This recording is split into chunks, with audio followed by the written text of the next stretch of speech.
So John Brzenk versus Denis Cyplenkov.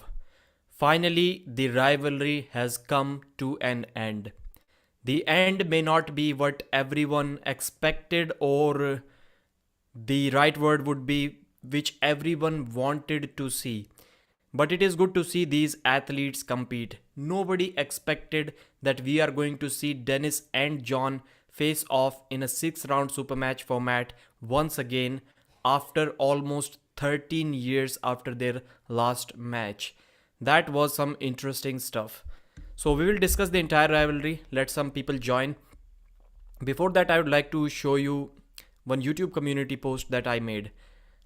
Let's Adnan Lagia. So the record between these two gentlemen on the arm wrestling table, and we're talking about only right-handed matches, because there were a couple of times when the rivalry until 2010, yeah, there were a couple of times when Dennis beat John on the left arm, but John or nobody else really considers John a left-handed arm wrestler. John is basically a right-handed. His left is really good. Like, only for once he went to a left-handed WAF tournament and he won gold in 1999. So even John's left was good, or maybe still is good, but it isn't that good now for sure. But John won that WAF tournament basically just to qualify for another tournament in which he wanted to win some money. That's how good John is. Alright guys, hopefully some people have joined. I think we can start with the video. The rivalry. Loved the buzz, bro. Thanks, Jungwali. Defense. But that was a nightmare for me. We'll discuss that later on. Why it was a nightmare. Just getting up at that time. And alright, let's share the video. Please give me some feedback if you can see the screen and watch the videos. Hear my audio. That's a Pradeep, my buddy. Awesome show last night. Thank you, brother. Thank you. So this was the first time when they faced. I think till this time, John won the 95 kg class and Dennis dominated the super heavyweights 95 plus, and then these two met in the overalls. So that was the situation right there. So you can see John containing him without the straps. That was interesting. Dennis was going for the top roll. That's interesting stuff, because at that time Dennis was mainly inside. Like it wasn't often that he used to go back. And to see Dennis go back against John and failing to do so, that's just some interesting stuff. Alright, so the second round.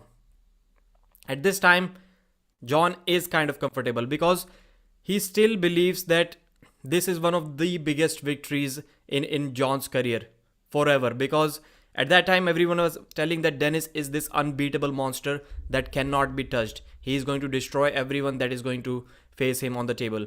And you can see Dennis is big there.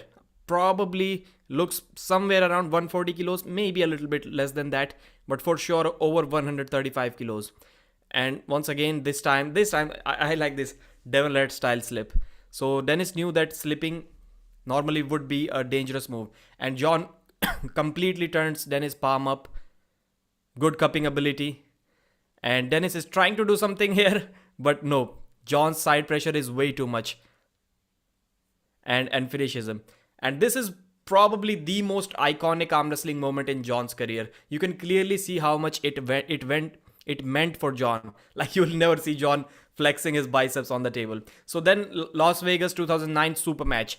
Then it was like people were saying Dennis is back. Now he's stronger. Now he's going to beat John in a super match. So now John indicating that he has already got one round. Pretty similar to the previous one. John adding more precision this time. This time Dennis's back pressure is looking good. He's already going into that semi kind of King's Move position. And he got something on John this time, which wasn't the case back in 2008. This time he is looking good. Like, this time, at this moment, he needs to drop low. Like, I'm assuming he did not have the King's Move back then. This was a kind of a good position for him. If he dropped low in that, I want to show you that position once again. So when anyone goes in this position, I'm like, immediately go for the foul, drop into a King's Move. If he did that, he could have been in a good position. John would have needed to stand up and finish the match. It wouldn't have been that easy to finish. And this time John top rolls him. I think this is the first clear top roll that we are seeing from John in this match. Yeah, there is literally nothing that, wow, this is the intentional foul. This is something that people complain a lot about. And let me get one point across here. Arm wrestling is the only sport where the athletes themselves tell the referees that I've committed a foul. Stop the match. Stop the match. I have a foul. If the referee doesn't stop the match, the athlete himself is complaining. Why are you not stopping the match? It was a foul on me. You will not see any other sport. You will not see any other athlete do that in any other sport. Like, this clearly shows there is a big flaw in that arm wrestling rule. So once again, in the third round, same good hand position. John, good cupping. He has some pronation. Denis is totally palm up. He cannot even access. Only probably Michael Todd can access a king's move from this position. No one else can when somebody has a that much deeper grip on your hand. So last time when Denis was on this side of the table, he did good. He kind of pronated into John's hand. Let's see what happens this time. Again, good back pressure. The side of the table when John's hand has the buckle, it has always been bothering John. But this time the match goes in a hook and John changes tactics. Elbow foul on John, looks like. Bill Collins, our own king of the table referee, master referee, head referee. So John, you can see John does not want to pronate through. He always gets bothered by the buckle of the strap. That's why he's going in a hook when he's on this side of the table, and he's going for the top roll when he's on the other side of the table. Puts him in a hook, side pressure, like good adjustment. I wouldn't say adjustment, but good patience. Yeah, that's the king's move that I wanted to see in that round. That's what Denis needed to see in that round. And keep in mind, guys, at this point in 2009, I don't think there is a rule for the humerus in the decline position. So before somebody mentions that, well, it should have been just stopped there because his humerus is in a decline position. I don't think even in Zloty it was a rule back then. Definitely not in the neutral position. Maybe in a losing position where it is like at least half that way. I don't think it was a rule right from the center. So fourth round, this time looks like an elbow foul from Denis. No, but John is comfortable. Now you can see Denis Cyplenkov's hand is gassing out. Yeah. John can target his hand as well at will whenever he wants. And he's switching him. He's switching positions and finishes with a tricep press. Like, I don't think it was even like 90% effort from John at this point. So this was something. Like, Denis is not someone who magically built his endurance over time. Denis was endurable even back then, but John's superior positioning forced Denis to get gassed out before John. Now you can see no hand control, just trying to do something by going sideways desperately. That is something, not exactly what happened at King of the Table, but something similar. Like, in this time, John is like probably 15% stronger and Denis is trying to go sideways and losing his wrist. And at King of the Table, Denis was stronger, but still when he was going for the pin, he was kind of losing his hand. So that's almost, if we kind of balance out the strength gap, I think that's almost a similar situation as the first round, or maybe even the third round. Another elbow foul. I don't know if that was intentional or not. How Brzenk beat all these monsters and still a mystery to me. Yeah. To gas Denis Cyplenkov out, that is just amazing stuff. Fifth round. Once again, Denis has nothing left. At this point, John is just considering it as a workout. That's just simply a workout for John Brzenk. So that's, yeah, clearly he's trying to test his explosive transition to the press. That's what he's trying to do. And there's an interesting moment. John Brzenk gives Denis Cyplenkov this round. He clearly gives him that round. Like, he kind of made it look like he was trying to do something else and Denis took it from him. But no, that didn't look like to be the true case here. 2010, once again, both win their class, dominate their class, meet up in the overalls. And then this time, things have changed. People are saying that Denis was new back in 2009, but Denis competed in his first tournament in 1999. So that was already over 10 years. 10 years of arm wrestling. I'm not sure how frequent Denis was during those years, but this time Both initiate kind of equally in terms of speed, but Dennis's side pressure cupping ability, and this is the point. I think this is the point when John Brzenk had that shoulder surgery, if I'm correct. I think John has mentioned this in the past that he had that shoulder surgery around this time, somewhere around this time. So if anyone knows in the chat for sure, please let me know. Was was his shoulder surgery between this match? Because I think it was around that time. And that is the only reason why John said that his form, his peak, his shape during that 2000 match, when 2010 match when he lost to Dennis, was worse than his 2023 shape. John believes that he was in a better shape in 2023 compared to what he was in 2010. He said that at least my shoulder is not bothering me now as it used to back then. John got 4th place in his class. Didn't dominate anything. Is that true? Then how did they compete in the overalls, Andre? 3rd? Like how would the fourth guy compete in the overalls? Devon's reaction to beating John the first time was awesome. Yeah, Dennis's reaction. That was awesome. Like that, he was literally jumping up and down like a baby. That was good. So now, I think we don't need to watch the entire King of the Table footage, but I think if we watch maybe one round, it should be enough, because that is something recent and probably everyone has already watched it. But it will be good to go step by step on that round, do some breakdown commentary. This is the first time I'm kind of trying to do this stuff. All right. It is not showing those graphs where I can get to know where the match exactly is. So first of all, they agreed to start in the straps. That was kind of strange. I was expecting John to try to do something without the straps, because he has been able to pin Dennis without the straps in the past as well. 4th in overalls, Lagia. Yeah, Lagia is asking, I still don't understand, brother. If he didn't win his own class, then how did he face Dennis in the overalls? Like, what's the case here? Dennis fully got passed. Yeah, pretty clear at his age. John can't pull with the top guys. And in the beginning, I was making statements like when John did not make a comeback, when the Chan Shaw match did not happen, I was saying, well, somebody said if John Brzenk returns, I was like, well, if John returns, probably is going to be between 50 to 100 in the world overalls. That was my guess. But no, John is way better than that. Still, I would say John lost to Ongarbayev and he lost to Irakli. He can probably lose to Michael Todd as well. That's my guess. Not now after the injury. But I would say we can find 3 guys in the world at that same weight who can probably beat John Brzenk. So if he's like 4th in his weight class, 105 kilos, then we go to 115.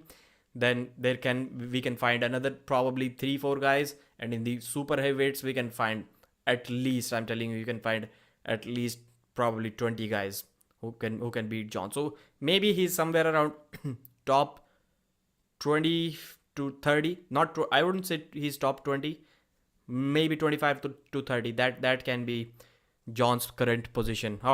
Where do you think John is currently ranked in the overalls at this point of time? So let's start with the first round. This is we are going to see 2 rounds. We can see John shaking. Dennis only has one thing at this point, and it is back pressure.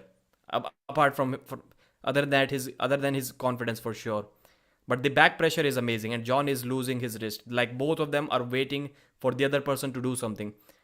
Dennis has options at this point, but John doesn't have any option. Dennis tries to go backwards, and then John simply pronates with his thumb.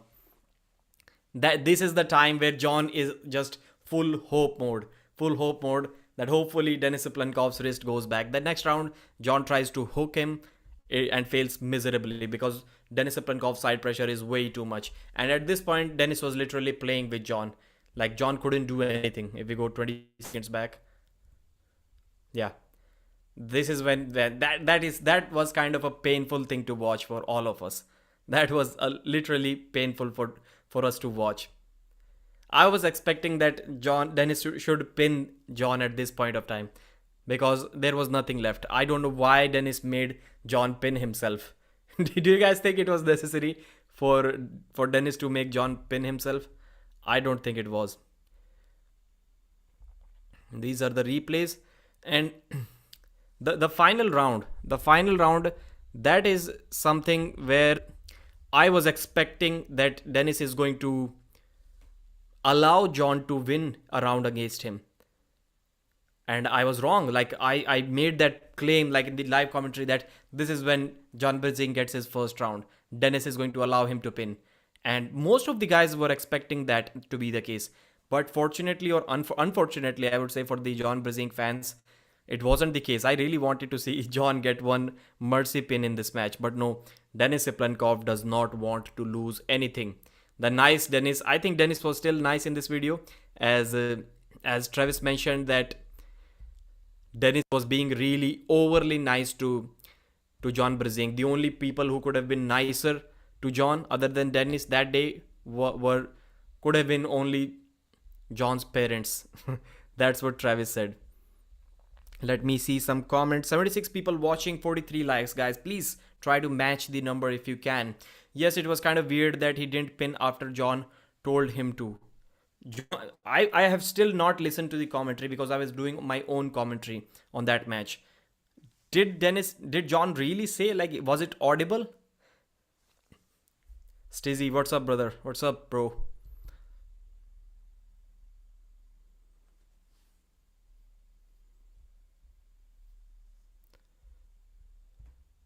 I hope the screen sharing is off and you guys can see me right now. I think, yeah. At his weight, he can. Jungwon Lee saying, yes, amazing to be top 30 at 58. Yeah, I don't think he's even top 30. John is 100% top 20. Nah, I don't think so, bro. I don't think so. Someone who is ranked probably top 3 at best in 105 kilos. I don't think that person can be top 20 in overalls. Trip down memory lane. Yeah, that's what it is, brother. John Galt is saying, yeah, he let John stick around for respect, I think, yeah. What's up, Pradeep, Stizzy? The sheer dominance. Oh, man, but Dennis was polite about it, yeah. Dennis is super respectful, super humble guy. You can just see it on his face. Love from Pakistan, brother, thanks. But sometimes you can see Dennis give some clear opinions about things, and that is something I really like about that. I need to learn that. I need to learn to give my opinions in such a way where I can speak without sugarcoating anything, whatever is in my mind, and still people believe that I'm being respectful. I don't know, as soon as I say without using any kind of wrong word or even in a polite manner, sometimes people start to think that I'm being disrespectful. Great job last night, Strizzy, thanks. Last night? Did I did a live stream commentary or something? I even forgot. Was I on Paul Italia's channel? Is that what you're mentioning? I think Dennis beats Devon, also getting a bit old. But Devon is in his strongest form right now. If Dennis can hold Levan longer than Hermes, he has a shot. Travis Pageant said that Dennis can beat Levan right now. Who do you think will Dennis be able to challenge Levan ever? If he's able to, in a 6-round format, yes, I do believe, brother, that it is possible. Now I believe that it is possible after seeing Levan get stopped by Hermes, because Denis Cyplenkov's endurance is going to be better than Hermes. And seeing how Levan struggles to finish when in this match, Dennis was never in this position. Like in this position, my bad. He was always on the offensive. But when Dennis goes in this position, he's immediately going to switch to that King's move. And how is Levan going to finish from that position? That's my question. Yes, the first show, arm wrestling buzz, yeah. So let's quickly talk about that. For me, the show was 6:30 a.m. and whenever something is unusual, like I set up an alarm for 6:10, man, I was getting nightmares, literally nightmares. I slept at around 2 a.m. and I was getting nightmares, like haunting dreams, man. Like at least 6 times I got the same dream that I somehow missed the alarm clock And man, it was a really bad image. It was the first show and I didn't show up, and I woke up, the time was like 7 a.m. or 8 a.m. The show is already over and I'm apologizing to people. You cannot understand, like, I've never been scared like this ever, and it happens with me all the time whenever something is unusual and I need to wake up early for something. And I have the same dream at least 4 or 5 times that night, and I can never go to sleep. Like, it's literally, I just cannot go to sleep. Devon posted a new video, live commentary issue. Yeah, okay, we will see, we will check. Maybe we'll do some reaction to that as well. Can we do a reaction to that live commentary thing right now? Maybe we will. Stick around, guys. Stick around. We will do some reaction to NADM to come to East vs West international community. I talked with Engin Terzi few weeks ago about this, and I talked with Paulin today on this topic. But I'll please remind me again, and then we'll see. Let me screen share once again for a community post that I just made. Thank you all for taking it to over 500 likes within 24 hours or something. That was good. So there is the community post. Just wait a second, let me quickly hit, and we'll read some of the comments, then we'll switch over to some next topic. So there we have it. There's the community post right there. So John and Dennis, 23 hours ago, John and Dennis will most likely never arm wrestle again in a super match. So somebody mentioned, well, it is just Pradeep's speculations. What does he know? He was kind of like that. And I like, will you put up a super match between Dennis and John after that? Why did I say super match here? If somehow magically arm wrestling switches once again to arm wrestling tournament format as well, big tournaments where John and Dennis meet in a overall or something, like something crazy can happen. You cannot completely deny that. So that's when the issue is, that's why I mentioned that in a super match. So for sure, I don't think, most likely I mentioned, but I think for sure they're never going to face each other. 2008, as we saw, Dennis beat John. 2009, John beat Dennis. 2008, also in 2009, 5-1 in a super match. Then Dennis beat in 2010 and 2023, as we saw 6-0 win for Dennis. Are you happy with this legendary rivalry, how it ended? So I think it's a cool photo to represent the rivalry between these two, like in a funny way, gripping up on the table. 583 likes. Wow, what a post. I need to like this one. 88 people, as somebody mentioned that about that video that Devon dropped, people went to see there before I mentioned that we are going to discuss it here. So when I heard John injured his wrist and thumb, so this post is about John's injuries. When did he injure his thumb? I did not give a thumbs up because I do not know the details of what he is mentioning here. Everything went as expected, and I think someone mentioned there are a couple of left-handed matches as well in this rivalry. Seeing how he's made, okay. One of the greatest rivalries ever. It's both good and bad that they will never face each other again in a match. It is literally over, guys. Even I never thought about it till yesterday, and I was like, man, we are literally never going to see John and Dennis on the table against each other once again. Can you believe it? It is still difficult for me to believe, like, that was it. That was the end. We're never going to see that again, ever. It's sad. It really is sad. It's not sad because, like, we are not going to see that, but because of the reason that these two will never be balanced in a super match. Like, John is for sure not getting a bit stronger now. So that's the reason why I said this match is, and that's the reason why I said it is kind of sad that it will never happen once again. I would have loved to see that. So let me read a few of the comments now, and then we'll probably switch to, so talking about NADN, if NADN can represent East versus West or not. There is one thing that I did not like when what Engin said during the live streams. Engin has been asked probably 10 times about Rahul Panekar in his live streams. Almost every live stream somebody used to ask about Rahul, and Engin replied that he needs to win at least WAF. He needs to at least win WAF. And I was like, at least, well, that is a big ask to win WAF at least. But then I saw Doug Ehrlich. How did Doug Ehrlich get invited to East versus West? When did he win his WAF? And who knows Doug Ehrlich?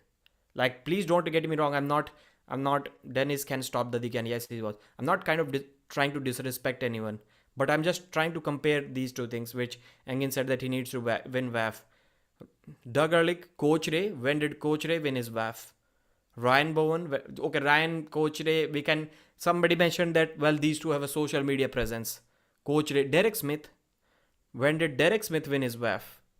And if, like, you guys tell me, how did Derek Smith and Coach Ray get a I don't think it is because of their social media presence. Before somebody says that because Coach Ray and Derek Smith have a social media presence, that's why they got invited to WAF. That is not true. That is totally not true. So you guys tell me, what do you think is the reason for Coach Ray's and Derek's invitation to East versus West? I think it is not their arm wrestling abilities. I think it is not their. It is definitely not their social media presence. It is their commentary combined with the other two. Little bit of arm wrestling skill and little bit of social media presence, or kind of a friend circle that is going to buy the pay-per-views. The politics is arm wrestling is ridiculous, to be honest. Heard Vovoda is planning comeback. That would be nice to see. He still looks kind of confused where he wants to compete, East versus West or King of the Table. At first he mentioned both names, but in the next video he said East versus West. But when is that match going to happen? We don't know. And he said hopefully this year. So let's see if it is possible or not. Nothing is confirmed yet, the date or even the opponent. But it has. If Engin is organizing this match, I don't think it is like even worth asking who the opponent is going to be. Engin wants John to take revenge. I want John to take revenge. I don't think anybody is going to support, except for maybe like the patriotic reasons. The Russians should support Vovoda to win that match. But other than that, I don't think anyone wants to see Vovoda win in this match. Is Morozov Brock Lesnar's legitimate son? No. I don't think Brock is old enough to have Morozov as his son. How old is Brock? Like 45? Vovoda was a monster in his prime, probably. Yeah, it is possible for a 45-year-old to have a 25-year-old son. Entirely possible, but usually it does not happen. Pradeep Sanjay Deshwal. So, did somebody mention? It's because they're well connected. That's why Reimers gets matches well connected. Like, I think I would need some elaboration. Derek pulled at East versus West twice. Yes, that's why. Right now, Dennis is not ready. Okay. Dennis was with Dadikian. After that, let's see. Pradeep Sanjay Deshwal is also a great arm wrestler from India. Nah, Sanjay Deshwal weighs like 105 kilos, and he lost to 85 kg Karaj Virk recently, 3-0. So no, I wouldn't say that. I think Dennis can't beat Hermes. Because if we talk about social media presence, Derek Smith and Coach Ray would need a few lifetimes to have a social media presence of Rahul Panikar. Rahul Panikar is an interesting character here in India. He would not speak.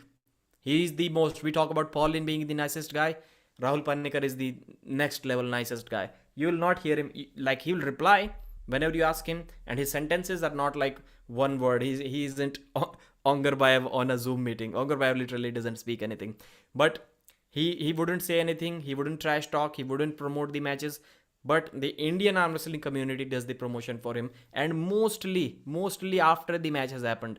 So that's why he's not being invited. Maybe because the pay-per-view selling potential will be unlocked only after you have invited him once in the second event.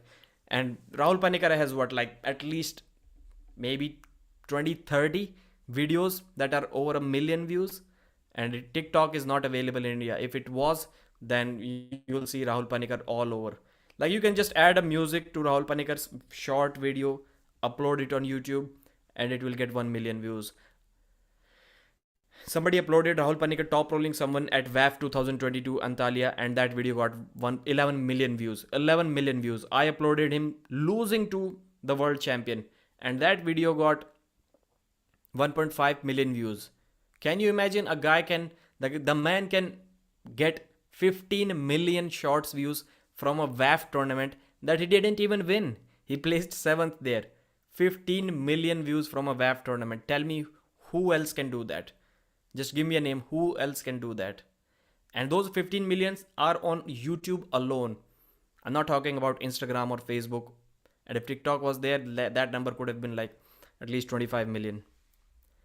So I think it is. I think Rahul should be invited there. He should be invited there. Stopping the live commentary will kill the new interest in arm wrestling. So that was it for the discussion between Dennis and John Brzenk's rivalry. And now let's see what Devon Larratt is up to. Let's see. My bad for the loud audio. YouTube.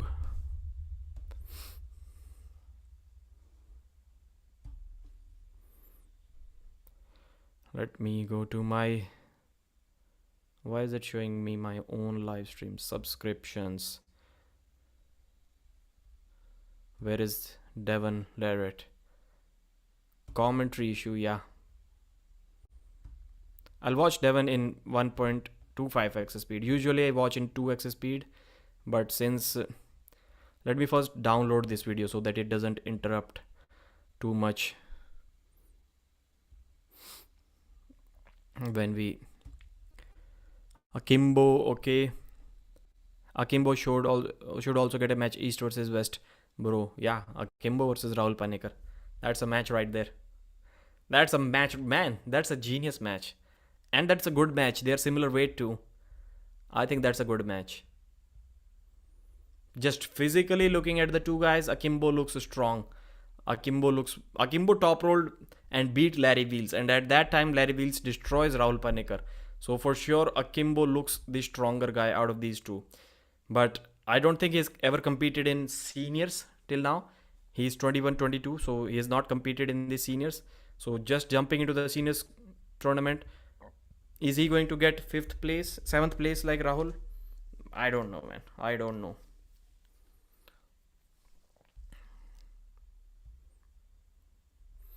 Alright, let's share and let's watch Devon's video. Morning, everybody. Check this out. Please let me know if you can hear.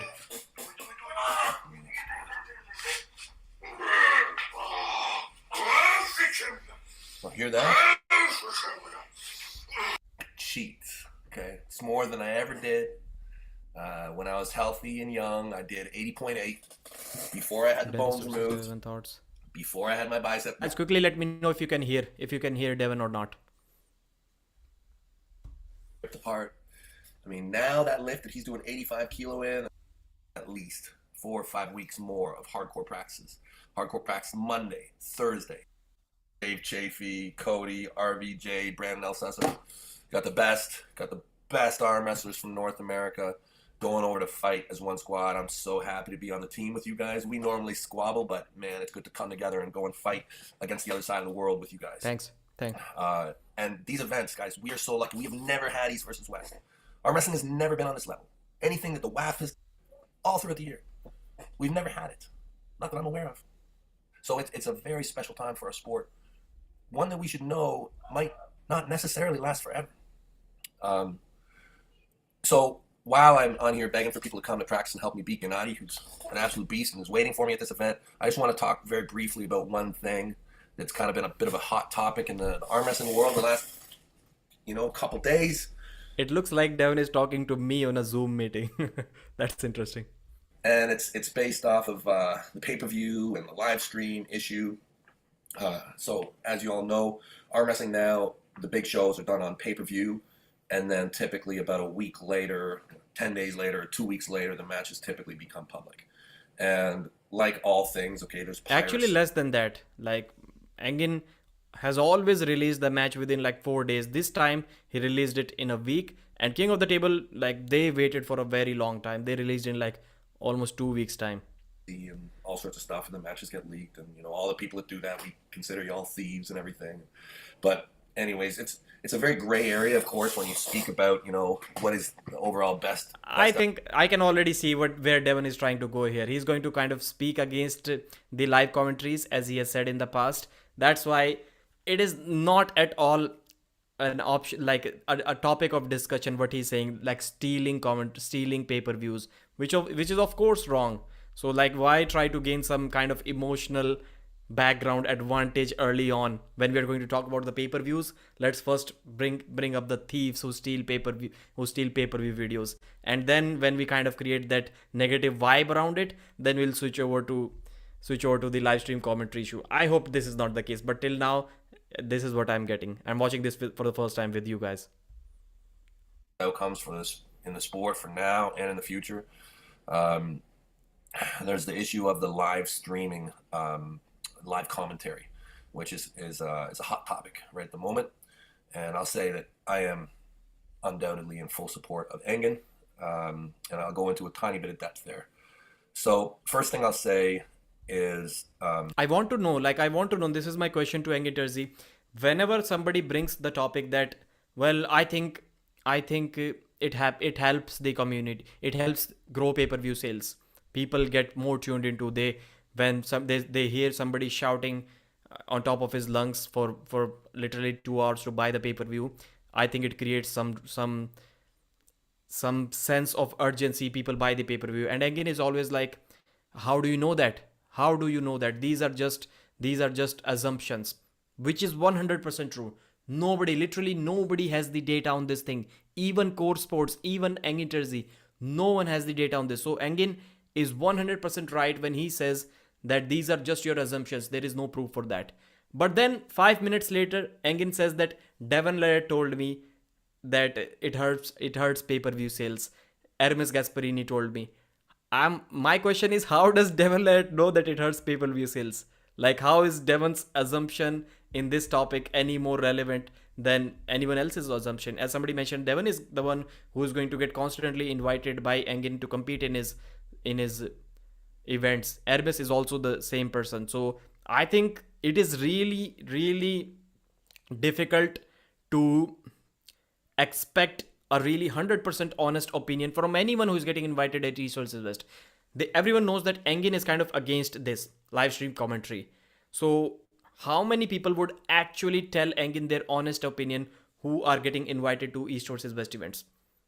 I would say not many. I wouldn't say that there are many people like that. And that's the idea that I agree with this idea. That's the idea that I got from one of the comments that I read today.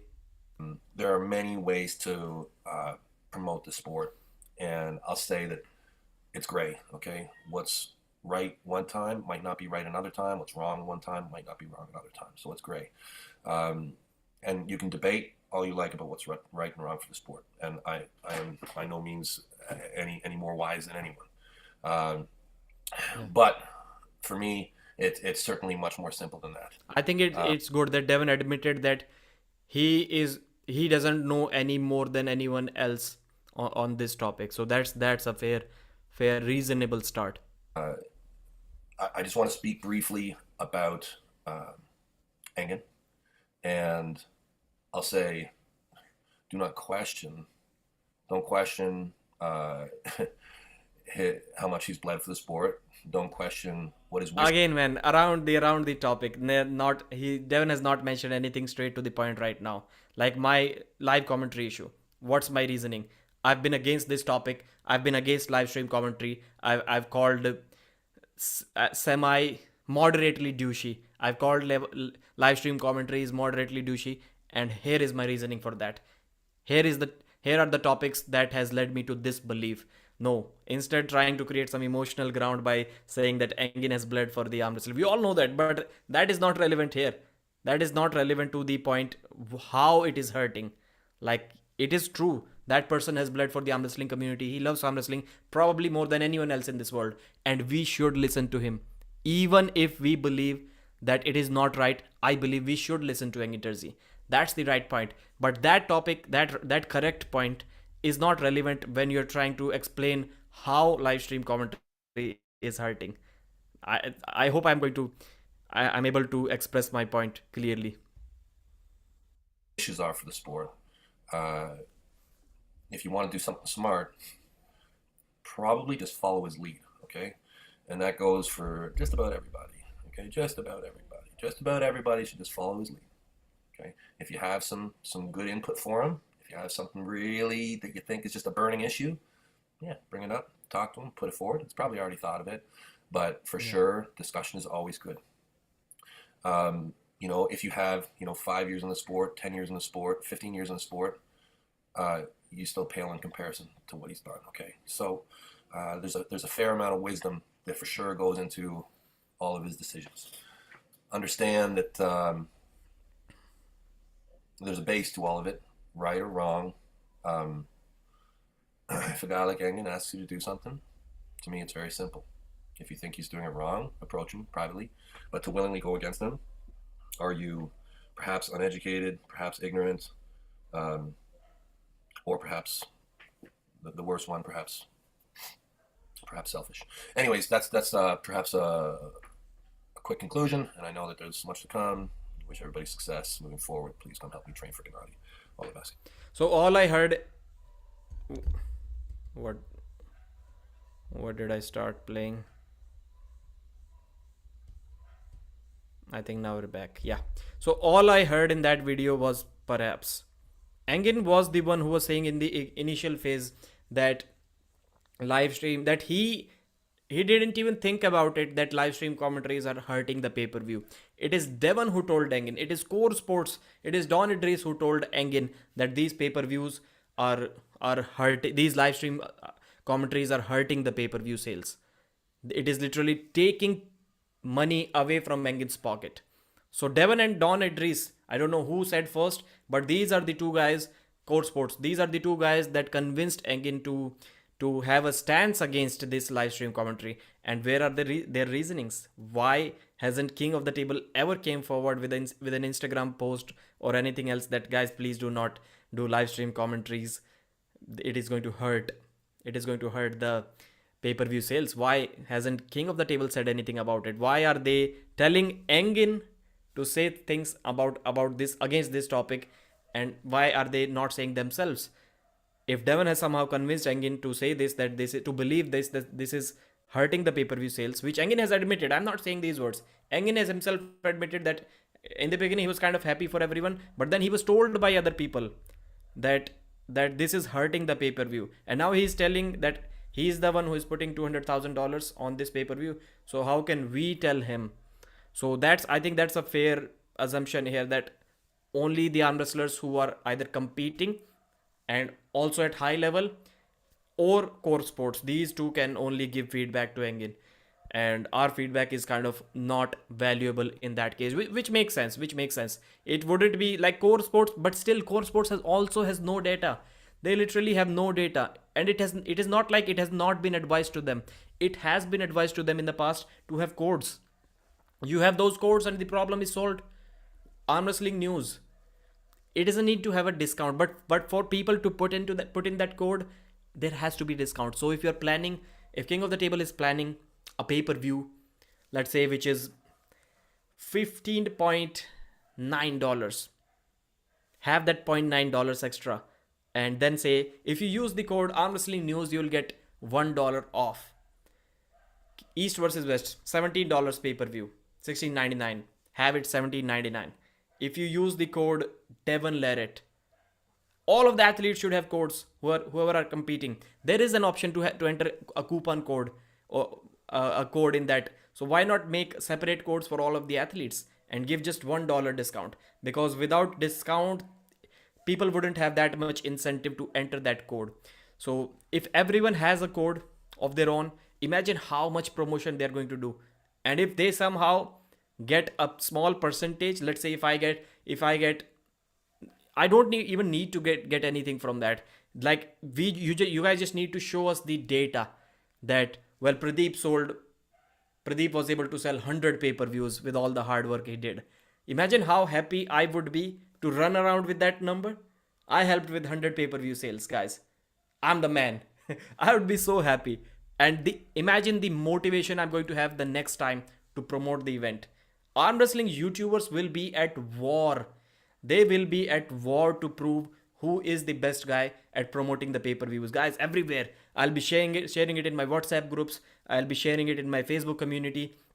I'll be sharing it in my community page on YouTube, on my Instagram, everywhere. Guys, please purchase the pay-per-view. it will literally be a war. I don't know how much technology it is needed to have those codes, but like old school labs, I was doing promotions with them. They had their own code which gave like 15% off. So why can't King of the Table develop a similar code? And why can't we track that live?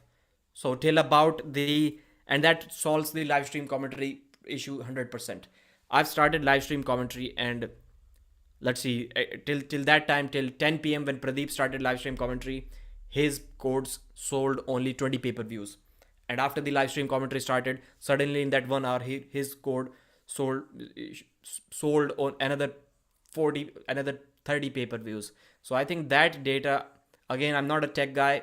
I don't know how much technology and manpower is needed into that, but that can literally solve all of the problems that we are having here. And why isn't Core Sports making, if Core Sports is advising Engin that it is harmful, why aren't they making a statement themselves about it? Why are they choosing Engin to make statements? Why, where is the pay-per-view live stream commentary harming statement about King of the Table? Why are we discussing only about East versus West? East versus West commentaries get, usually when, not, I wouldn't say usually, but when Levan is competing, King of the Table commentaries get way more views, like 144,000 views. Why isn't Larry Wheels talking about it, or Adam Silvers, or Matt Rhodes Sport, or Don Idris, or Core Sport? Why aren't we hearing any statements from them? But they're telling Engin that it is harmful, and Engin is taking actions for his East versus West commentary. I would assume, I don't know, but I would assume the Dubai guys may have more interest in King of the Table compared to East versus West. So if anything, they should first have the similar guidelines. The guys, please do not do commentary. It is hurting King of the Table brand. But we haven't seen them, and nobody asks these questions. I just simply cannot understand why this thought never crossed anyone's mind. Like literally nobody has asked this question ever. So Deep Johns with a $2 super chat. Thanks, Pradeep. Will Engin strike channels with live commentary? I don't think he can. I don't think he can strike. So I would say no. But YouTube is a weird thing. If they strike it down, then they will submit counterclaim, and then it kind of becomes weird. So by the time when you needed to do that commentary, your video is down. Yes, you are going to win the counterclaim for sure, but your live stream opportunity is ruined. And only thing that you can do against that is kind of take legal action, and good luck with that. But strikes are also like weird thing. If somebody issues you a strike, then you can submit counterclaim. If you do not agree that if you say that this is fair use, there should not be a strike, then I think the rule used to be that the other person who issued the strike has to file a lawsuit, because YouTube clearly says that we cannot decide if something is fair use or not. YouTube never decides that. YouTube just receives the copyright claim. YouTube takes down the video. Now it is up to the guy to defend that it is fair use, and he'll submit a counterclaim. And when after that, they will reply once again, and they'll say no, our claim is valid. And after that, once again, if you say no, it is not valid, then the person who issued the strike, then he has to take legal action. He has to go in a court or something to battle it out. And if he doesn't, then the video stays. I think that's what the rule used to be. I'm not sure what it is right now. I've been asking the same question. I don't know why it's such an issue with East versus West, but everybody else is with no big deal. Yeah, he might be wrong, but it's his promotion, so for respect, just let's not do it. I agree, and I think Engin should have Engin should have special consideration for those people who think it is a bad idea to stop live stream commentary, just like me, but who are probably still going to respect Engin's decision just because of the work he's doing. Imagine if Engin is pissed off. Imagine if Engin is like, I don't want to organize anymore. Who hurts from that? The entire arm wrestling community hurts from that. Why? Because some stupid YouTuber wanted to do his live stream commentary. I think that's it. Again, there is no legal way to stop that. But why? That's my question. And another question that Grant Diet asked in his videos: is Engin going to be okay? Like, with, for sure the void is going to get filled if I do not live commentate it, if Aussie Arm Wrestler does not live commentate, if Ryan Bowen does not do it, and what's this thing? So after that, there is a void, and the new YouTubers, as he mentioned in the video, who do not care about Engin Terzi's feelings. Engin Terzi doesn't know them. Engin Terzi doesn't know them. They are going to fill that void, and when the arm wrestling community is going to search Levan versus Dennis, or Dennis versus Devon Laird, doesn't matter if that guy has 500 subscribers or 50 subscribers, his live stream will be shown at the top, and he will be having all of those 5,000 live viewers, all of them. So the question is Engin Terzi okay with that one person having all the live viewers, still doing that live commentary? The commentary is still not stopped. It has just done is shifted the viewers that could have been our viewers, my viewers, or Bowen's viewers, or anyone else's viewers, and it has shifted those viewers to a new live stream commentator. So which situation, if in a situation where Engin cannot stop the live commentary, it is either Pradeep's live commentary is going to be watched, or Bowen's, or a random new YouTuber who nobody knows, his live stream commentary is going to be watched by a similar number of viewers. Which situation is better for Engin? Like, that's the question that needs to be answered. Because let's assume I'm not doing live stream commentary, Bowen is not doing, Uncle John is not doing, Aussie Arm Wrestler is not doing. 4 new random YouTubers show up and they do the same and get almost, of course it will not be possible for them to get equal amount of views, but let's say combined, if we all 4 got 200,000 views, they are also going to get 100,000 views easily without any problem, more than that probably. So what's the point there? So is Engin going to be happy in that situation? I think, but the thing is that it is difficult for anyone to ask these questions to Engin. That's a good point though, Pradeep. They can't even take down because not legal. Yeah.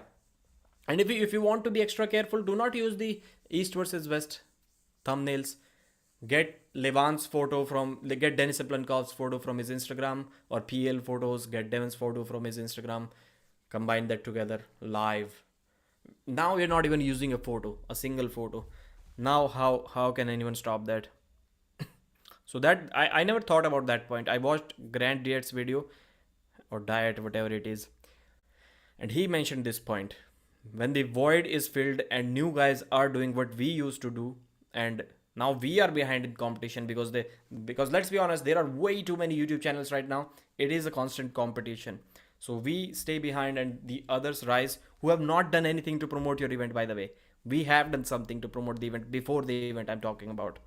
So yeah, that's the situation. It will be weird, even for me, if I don't do the live stream commentary, and let's say if other people are doing it, and I know I could have had those 4,000 viewers, not 4,000, I could have had those 2,000 viewers, and that other person would have had 1,500.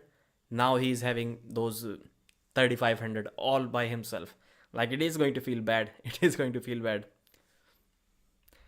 And Devon, coming back to Devon, guys, we just saw Devon Let's video. So Devon is telling Engin Terzi that live stream commentaries are harming the pay-per-views. And he has made 2 videos about it now. But you know what is common in those 2 videos? He has not given a single reason why he believes that live stream commentaries are harming.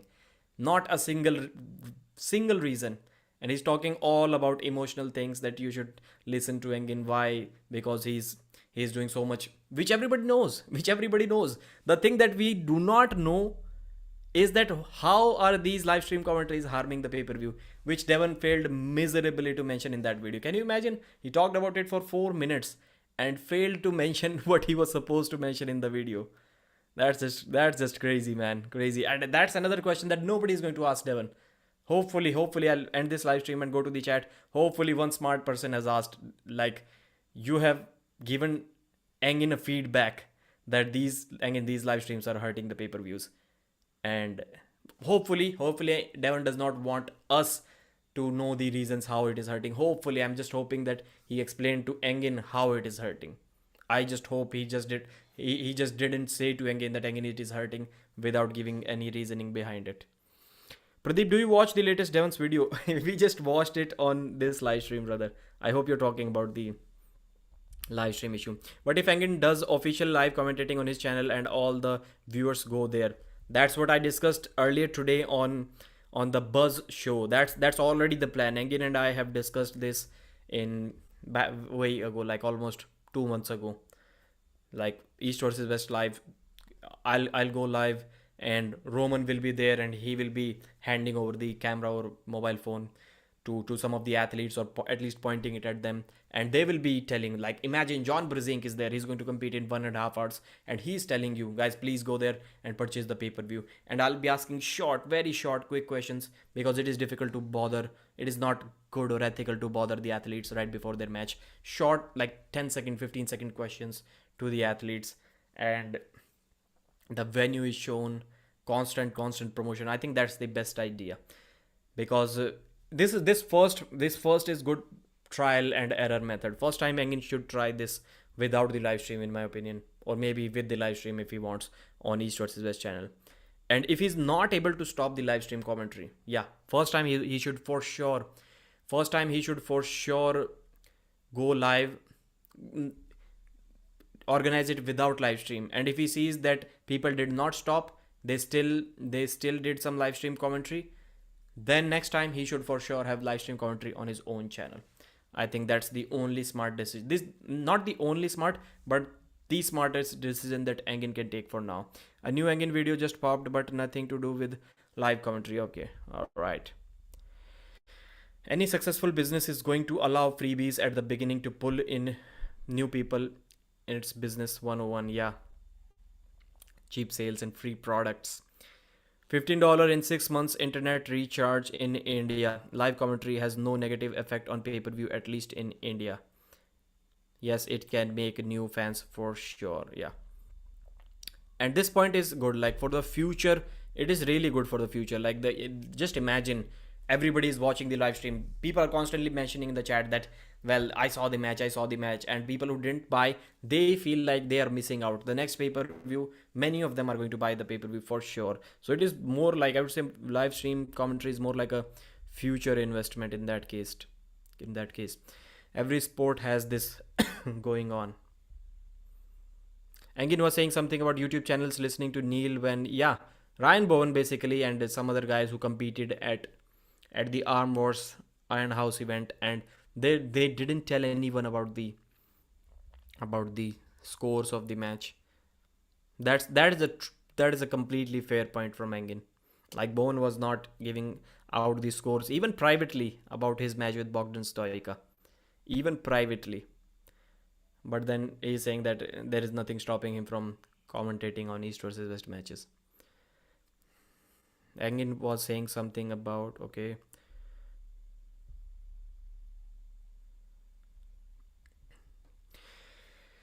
exactly, Pradeep. The reasons are obvious. You can hear the score from live commentary. Yeah. Which reasons? Engin is live again. Pradeep, can you ask for link to talk about this? Nah, I'm not sure. Maybe you can mention it in his chat. So I'll end this live stream around 1 hour time. Is it 1 hour yet? 58 minutes. So just I'll be live for 1.5 minutes more, and then I'll end it. On lunch break, GG leaving like in what? 75, only 75 likes, guys. Please, before we end, at least get us to 100. I think that's a bare minimum. Imagine how many super chats stream would get. Yeah, that's what I forgot it today, but that day I discussed this point with Engin. What if Engin does official live commentating? Yeah, I already read it. Pradeep, do you watch latest video? Why does Engin keep saying he has to ask for the pay-per-view numbers? He has to ask for the pay-per-view numbers. I would want to have access to those numbers myself if I was. That's interesting. Yeah, I agree. Try this on for size. Imagine if Mr. Beast did a live commentary of your pay-per-view. Would that help or hinder you? Yeah, exposure helps. That's a great point. Stacy Morgan also mentioned this same point to me. Is it you, Stacy? Defense Foster? Stacy mentioned this, like, is it, imagine if Mr. Beast did the live stream commentary. Do you sort out your issues with the Neil scam up? Not really. Why does Engin keep saying okay? So guys, I think that's about it. Maybe we'll talk further about this live stream commentary issue because this does not seem. Ask Devon, guys, please. 80 of you watching. If 40 of you go immediately and ask, like, Devon, why did you fail to give us explanations as to how it is harming the pay-per-view? Because you have told Engin that. Why are you not telling us the reasons? I'm also going to comment there. Let's see what happens. Are you going to stop commentating from now on? For now, this is my decision. For East versus West, not King of the Table. King of the Table has not asked me anything, guys. They have not asked anyone to stop live commentating. So why would anyone stop doing that? Nope, I'm right here. Thanks, Stacy. Thank you, everyone.